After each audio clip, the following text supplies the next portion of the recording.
Welcome, welcome everyone. So good to see you.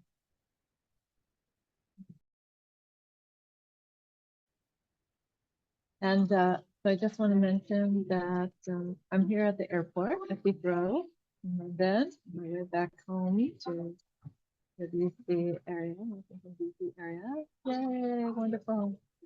And so it's going to be a little bit of like woman on the street because I'm here in a place where it's not quite quiet, but hopefully that will be fine. And definitely let me know if you're having any trouble hearing me.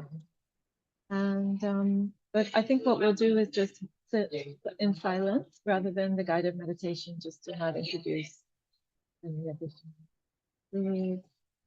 Just go ahead and settle into your meditation posture. Really attend to whatever is present for you right now. Allow your body to relax and your mind to rest on your body.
Namo tassa bhagavato arahato samma sambuddhassa. Namo tassa bhagavato arahato samma sambuddhassa.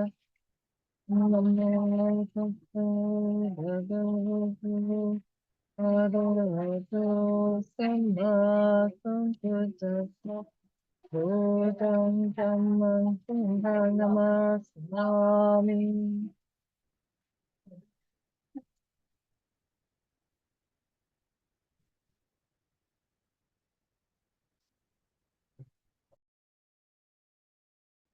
So,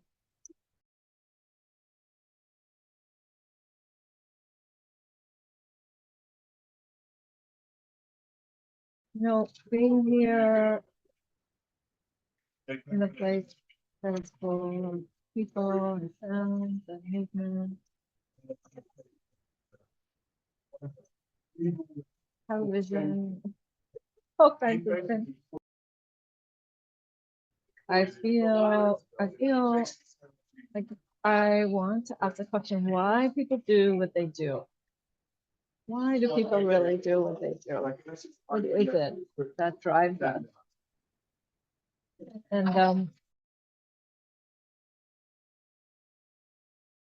so in order to get to that, I want to tell you a story. And the story is about two people in ancient China. The story from the Tang Dynasty in China was about 6th through 9th centuries or so, 7th through 10th century. And that was said to be the height of Chan practice, Chan Buddhist practice, which later became Zen Buddhist practice. And so we have these old stories that have come down to us about the interactions that people had in that period of time, in that place. And they're called koans. Koan. And the koan is it is actually that is actually the contraction of a phrase, kofu no antoku in Chinese, which means something like a public proclamation. So a kofu no antoku was an actual piece of paper or a piece of wood on which there was written a public statement, like a law, a new law, or some rule that applied to the towns, and this would be posted in public places in the towns. So it has the subtle kind of implication of something that applies to everyone. Koan is something that applies to everyone. So there's something sort of universal, something very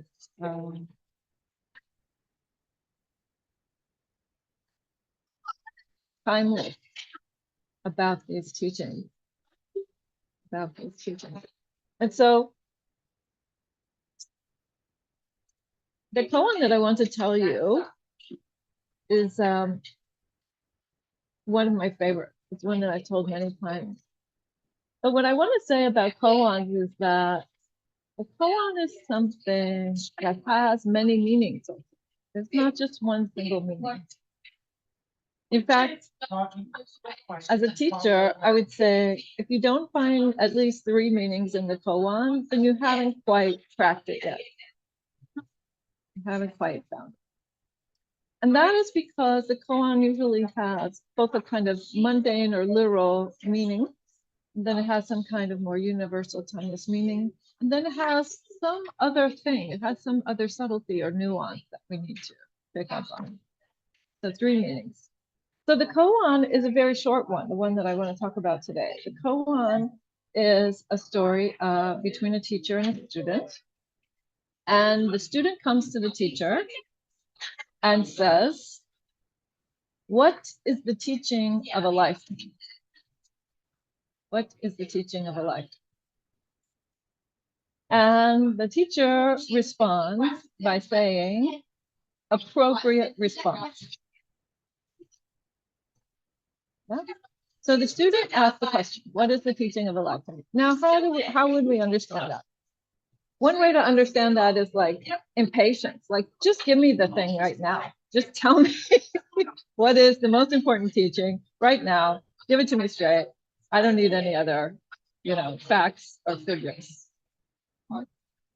Another way to understand this question, what is the teaching of a lifetime, is something like, what is a practice for me that I can stick with? What is something that is going to unfold for me? What's a lifetime of, what would be a lifetime of practice? Something that would be meaningful to me, not just now in this moment, but for the rest of my life.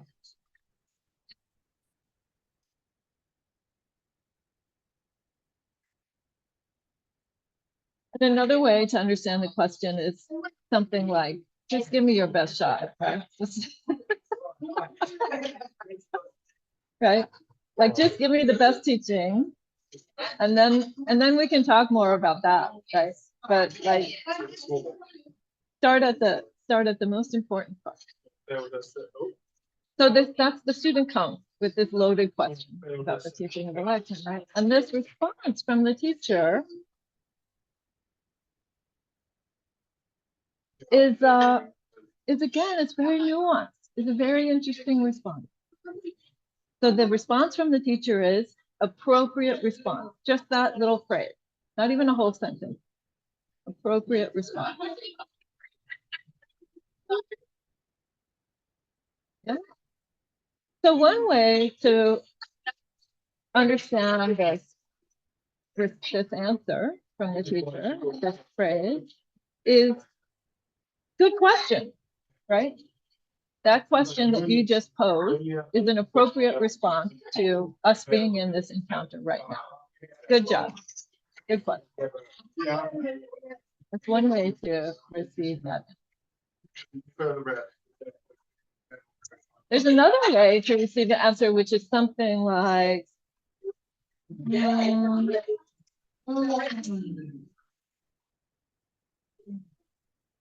my answer to you, the teaching of a lifetime would be an appropriate response to that question. Right? Meaning not answering the question, but again, saying, oh, that would be a good one. If I could give you the teaching of a lifetime, that would be a good one. Right? Sort of acknowledging this sense of desire, this sense of wanting that the student is approaching with.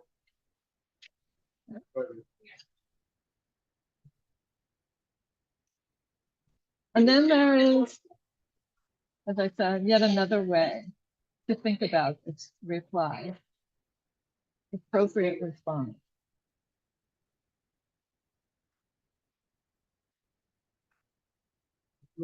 So the practice of a lifetime is moment by moment appropriate response. How do we bring an appropriate response moment by moment to our lives?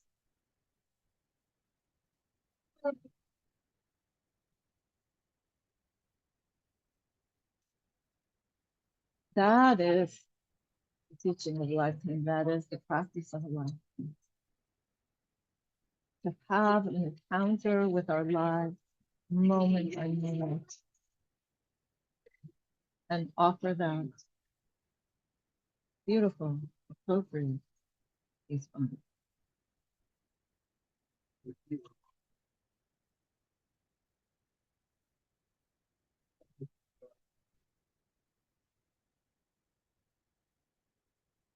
So for me, when I hear that, when I feel that in my body and I sense what that encounter must have been like, then the next question for me is, what keeps me, or what keeps any of us from that practice?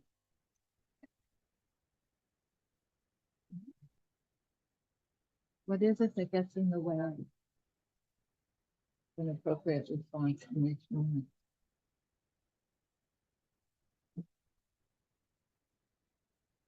So one thing I would suggest that gets in the way is that we don't allow ourselves time to respond to the moment. We live these lives of a constant state of stimulation, such that we don't actually have the capacity to respond to what's in front of us. We're just filling it up. We're filling up that moment by moment experience and not allowing ourselves the room, the time that it takes, the attention that it takes to actually respond.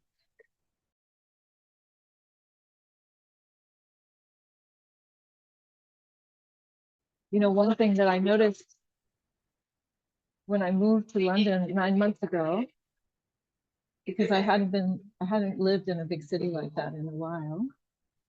And one thing that I noticed is, you know, people walk around. It's a place where people do a lot of walking. There's a lot of public transportation. So in London, like in many cities, you know, there are a lot of people walking in the streets. And one thing I noticed is, you know, I'll be walking alongside someone and they're eating, they're talking on their phone, they're talking to the person next to them, and they're walking to the bus stop, right? And then you wonder, like, why do you feel anxious? I'm like, what? That's why you feel anxious. Right there. Look at what you're doing. Look at the way that you're trying to lose your life. Because the mind doesn't do 4 things at a time. The mind only takes one moment at a time, one instant. Now, those instances are actually very, very short, much shorter than we think. And it takes deep states of concentration and meditation to experience how brief a moment actually is. And I'm not suggesting that you would walk around in deep states of meditation such that you could see all of those individual moments of the mind. But I am suggesting that this idea of multitasking, or this idea of doing many things at a time, that is not how the mind works. That's just asking the mind to not pay attention to anything for long enough. Right? That's what you're asking the mind to do. Don't pay attention to anything long enough to actually do it. Just keep switching. Switch, switch, switch, switch, switch. In computer technology terms, that's called thrashing. You know, when your computer slows down suddenly because it's doing a lot of calculations, that's called thrashing. Your mind is also like that, like thrashing, when you're trying to do more things than you actually can digest in any particular thing. So that's one reason why we might not be able to offer. Another reason, another factor, or another experience that is part of the human experience that can be very much at play when we find it difficult to respond to what's in front of us is this feeling of clinging, this feeling of grasping. So I want to tell you a story, another story, not an old ancient Chinese story, but another more contemporary story about my daughter's birthday, Kayla's 3rd birthday. So Kayla's 33 now. Should be 34 in August. Gotta keep it straight. And when Kayla was having her 3rd birthday, I was working. Her dad was also working full time.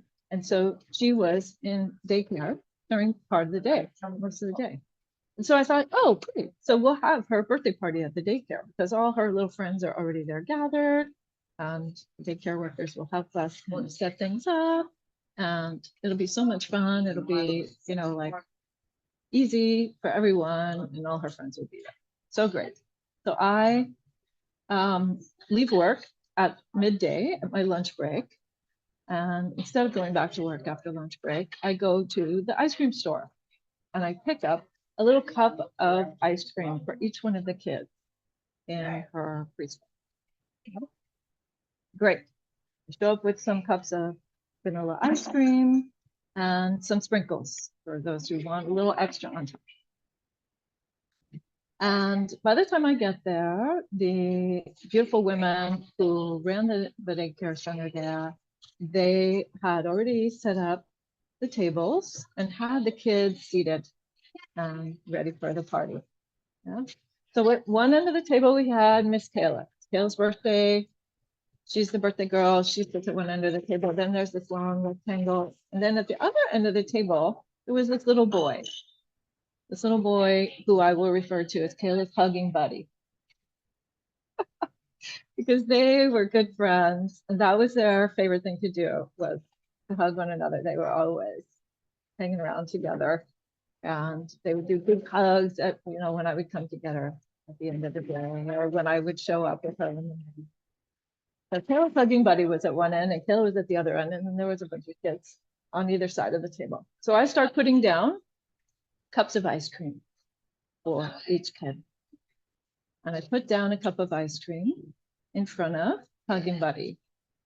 And the preschool teacher walks over to me and she picks up his ice cream. She's like, no, no, no, no. He's lactose intolerant. He can't have ice cream. And sure enough, as soon as she picked up the ice cream, hugging buddy starts wailing. I mean, he started crying so hard. He's so sad because he's looking around and all the other kids are starting to eat their ice cream. And he's only 3. He's not even quite 3. He doesn't really kind of understand why he can't have this ice cream. So he's just falling. And so the preschool teacher looks at me and I didn't bring anything else. It didn't even occur to me.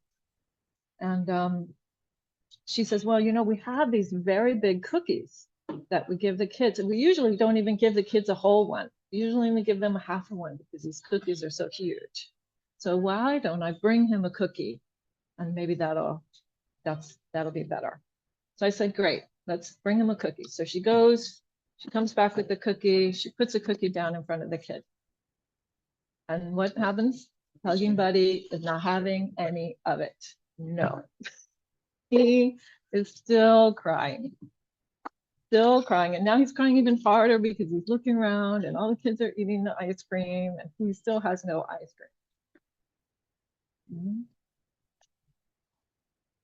And the preschool teacher looks at me and I look at her and I'm just like, I don't know what to do. I don't know how to help him. So she says, another cookie? And I was like, I guess, I don't know. If you think that'll help, I'm up for it, you know? So she goes to the back room. She brings another one of these giant cookies and sets it down in front of hugging buddy. And then there comes the pivotal moment, and you can see it on his face. So he's still crying. He's still crying, but he's looking at the cookies. He's looking at 2 cookies on the table in front of him. Right? And he's considering. And so finally, he goes ahead and he picks up a cookie. He stops crying. He picks up a cookie and he starts eating his cookie. So what did he do in that moment? He decided to accept the present moment. He decided to accept the goodness that was right in front of him instead of clinging to his suffering and the thing that was no longer here. He made that choice. Obviously, it wasn't clear to him in that way, right? He's just a child, he doesn't know. But that was the decision that he made, to accept the present moment and the goodness that was right in front of him, instead of clinging on to some goodness that was lost from him. And we do this, adults do this, we do this all the time. Everybody does, right? Children, adults, this is what we do. We have some unpleasant feeling. It's called Vedana. The Pali word for that is Vedana, the unpleasant feeling of something that happens in our life. And instead of letting that unpleasant feeling be done when it's done, we hang on to that for dear life. We decide that we are going to focus on that unpleasant feeling and we're going to keep it going. Gosh darn it. And we're not even sure that we made that decision. We're not even clear that we made that choice. Until when? Until the moment that we decide to settle down. And then there is the relief. Right? You can even feel it in your body when those moments come. When you choose to set down, clinging to some suffering of the past, there is relief.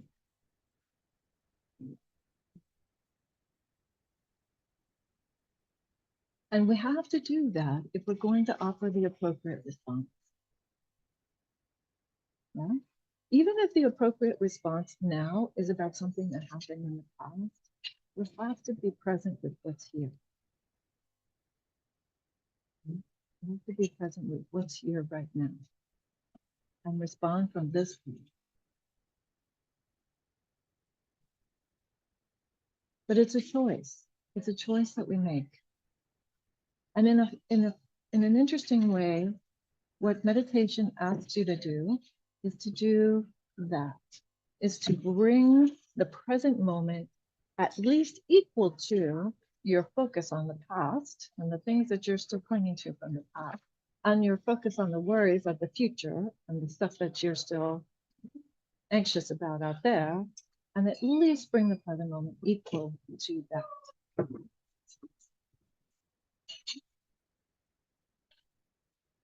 And you make that choice, and you can watch yourself do it after a while, right? Sometimes it's even frustrating to watch yourself have to do this over and over again. Oh, yes, hold on.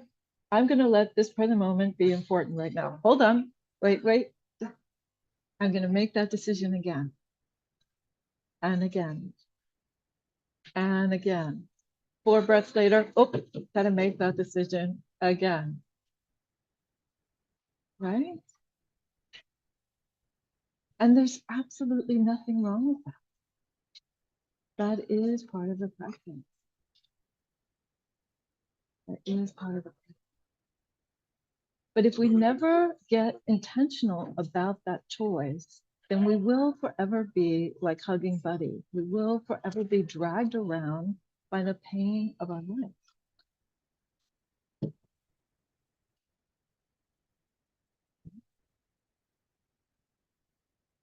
Or by the joys that we want.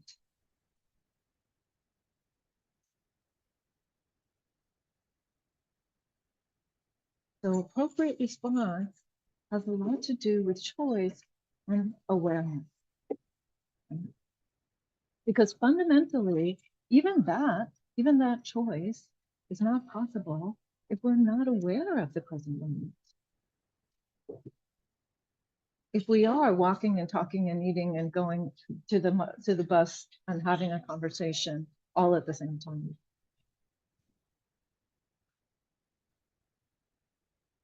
So that's why we say the first factor of awakening is mindfulness.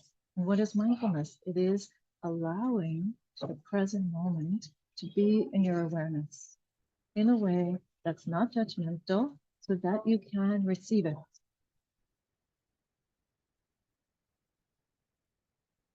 So ultimately, present, present, present. And then the response. Then the response can come.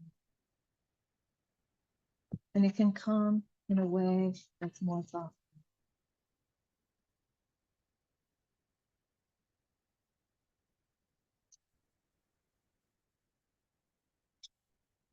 So ultimately, Hugging Buddy had a good time at the party, and everybody did okay. And he didn't eat anywhere near one cookie, I promise you.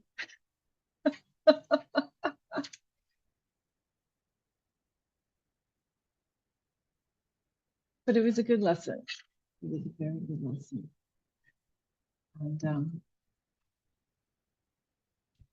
And in those times when you get swept away, then also be kind to yourself, right?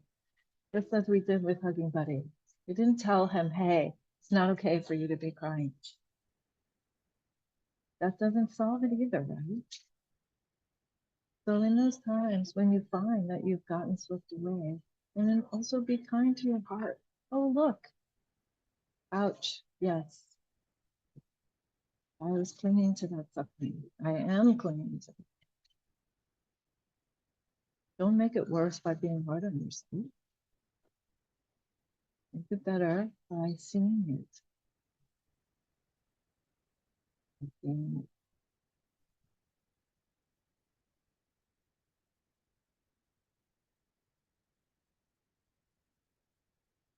Then, just as the Koan says, that is a lifetime's endeavor. So have a little patience with yourself too, and with everyone around you. This is a lifetime of practice.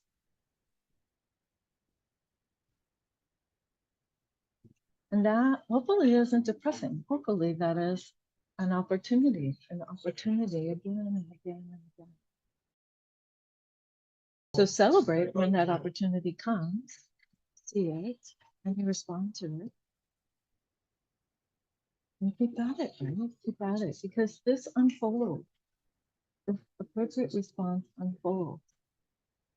And there's a deep way in which we respond to the conditions of the moment in ways that allow the unfolding of the practice. So practice also develops some momentum by this.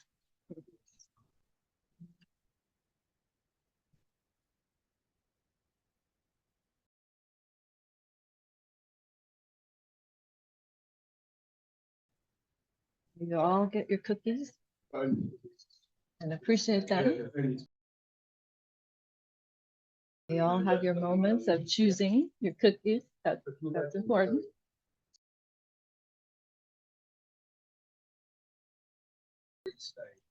And really try to give yourself a chance to respond to your life.